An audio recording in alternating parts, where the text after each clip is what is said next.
understand what their role is in this green hydrogen economy. And as a way of introduction,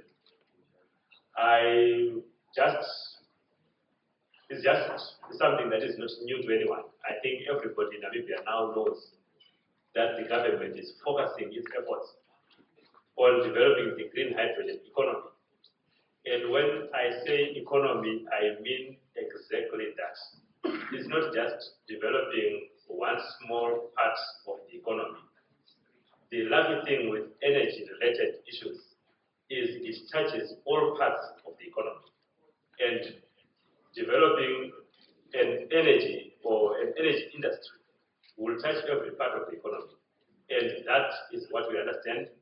And the Namibia Investment Promotion and Development Board has facilitated that the various associations within the private sector come together so that their voices can be heard, so that they can indicate their interest in this new or in this nascent industry in the country.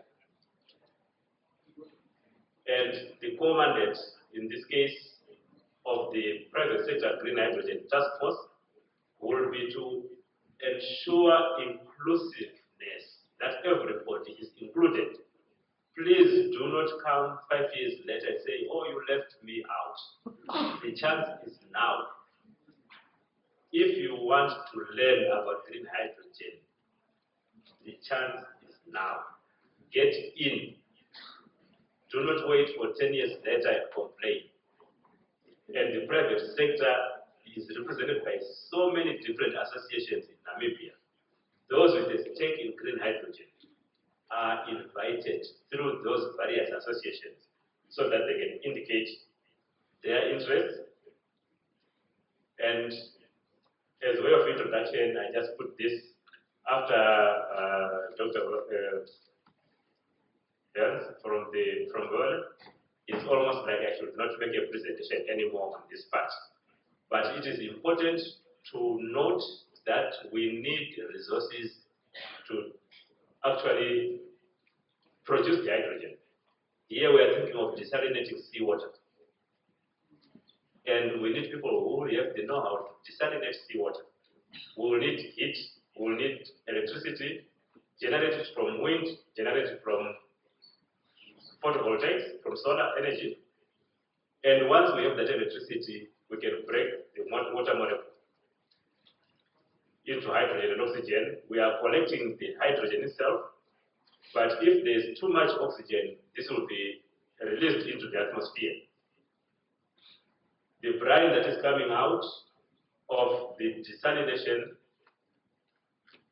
that is the concentrated salt solution that remains after taking out the clean water that we want to electrolyze, will have to be disposed of, and environmentalists, scientists, and everyone, those who have experience in this regime already, will teach us how best we should dispose of that brine.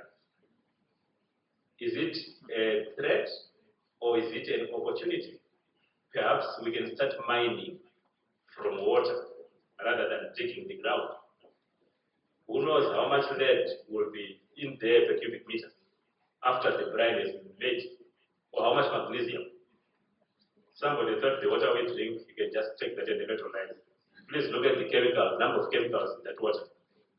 There's a lot of magnesium there that we need. We can mine it from seawater and put it in our water that we want to drink.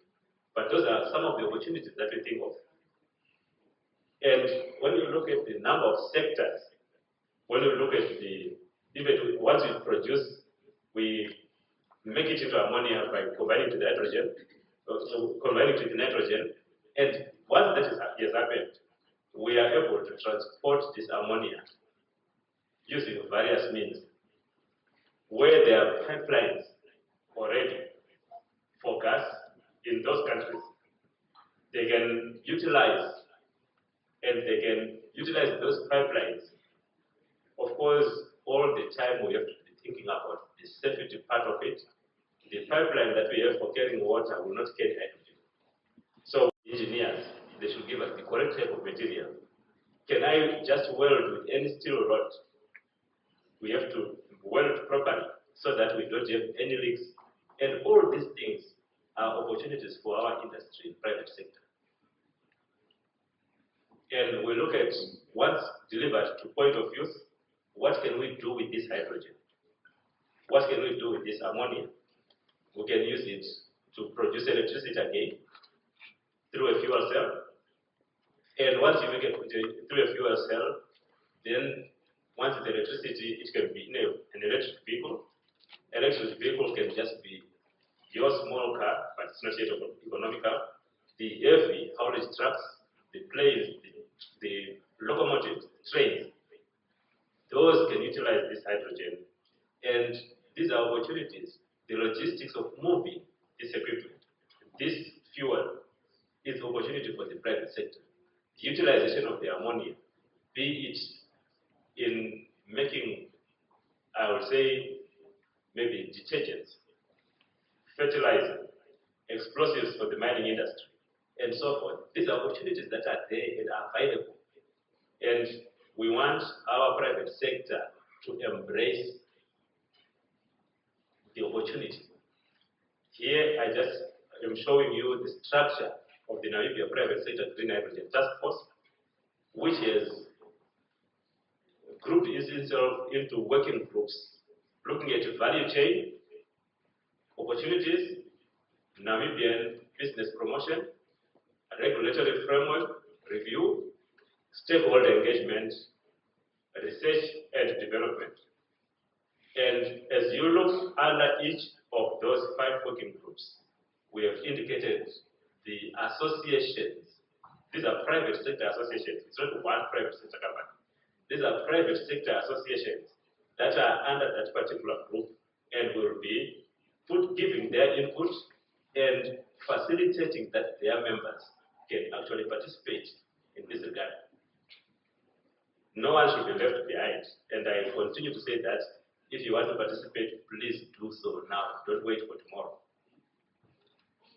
This, I'm not going to go through and read everything, but it will just give you an idea of what those working groups' tasks are.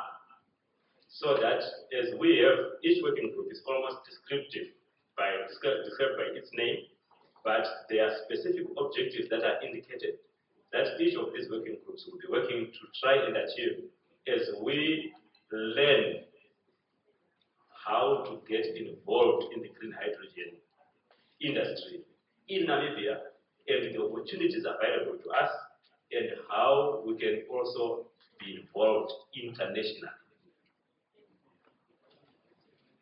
The executive committee just consists of the members that are indicated here. I deliberately included this slide. Many people did ask me, maybe not, but I wanted to look at point number 8, 9, and 10. These are non-voting members of the executive committee, which include the NIPDB, the Namibia Chamber of Commerce and Industry, NCCI, and the Namibia Green Hydrogen Association. These are members that will be within all the 5 working groups that we have indicated. And like I said again, please get involved. Do not let if you do not know, please ask. We are there to give you the information. If you get involved, let us build together so that we can have the private sector of Namibia participating in this. Do not come crying later saying, oh, it's only the big companies that are working. This caters for large companies, small and medium sector enterprises, even startups are included. If you have your ideas, don't hold them back. I would like to say, I think I've given you the idea that we now have this private sector Green Hydrogen Association, the Green Hydrogen Taskforce, which has been established and is ready for you, is ready for all the private sector players interested in green hydrogen, and let us embrace and make use of it. I would like to say thank you very much for your attention.